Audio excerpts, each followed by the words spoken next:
સ્થાનિક સ્વરાજ્યની ચૂંટણીમાં મળેલા કારમાં પરાજય બાદ સૌરાષ્ટ્રમાં કોંગ્રેસનું મંથન. પ્રદેશ કોંગ્રેસ અધ્યક્ષ અમિત ચાવડા, જેનીબેન ઠુમ્મર સહિત જિલ્લા કોંગ્રેસ પ્રમુખ આજે રાજકોટમાં મંથન માટે પહોંચ્યા.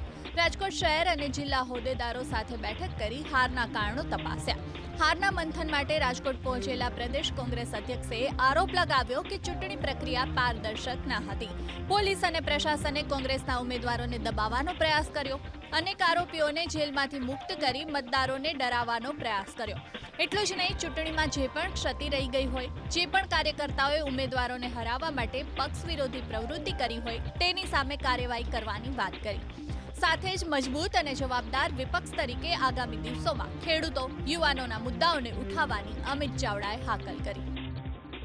આ સમીક્ષા દરમિયાન અનેક રીતે રજૂઆતો મળે છે કે ક્યાંક પોલીસ દ્વારા, તંત્ર દ્વારા પૈસાની રેલમછેલ, બુટલેગરોને, અનેક આરોપીઓને જેલમાંથી છોડવામાં આવ્યા અને એના દ્વારા પણ મતદારોને પ્રભાવિત કરવામાં આવ્યા. સાથે સાથે ક્યાંક ઉમેદવારની પસંદગીની પ્રક્રિયામાં, ક્યાંક કોઈ સંગઠનની કે કામગીરીની પ્રક્રિયામાં કે બીજી પણ જ્યાં નાની મોટી ક્ષતિઓ રહી, ચૂક રહી, એની પણ માહિતી લઈ રહ્યા છે.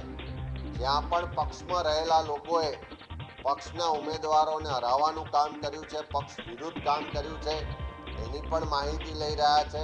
જ્યાં પણ પ્રજાના નાણાંનો દુરુપયોગ થતો હશે, જ્યાં પણ તંત્ર દ્વારા ખોટું થતું હશે, ભ્રષ્ટાચાર થતો હશે, એ બધી જ જગ્યાએ પ્રજાનો અવાજ બનવાનું કામ એક જવાબદાર વિપક્ષ તરીકે કોંગ્રેસ પાર્ટી કરશે.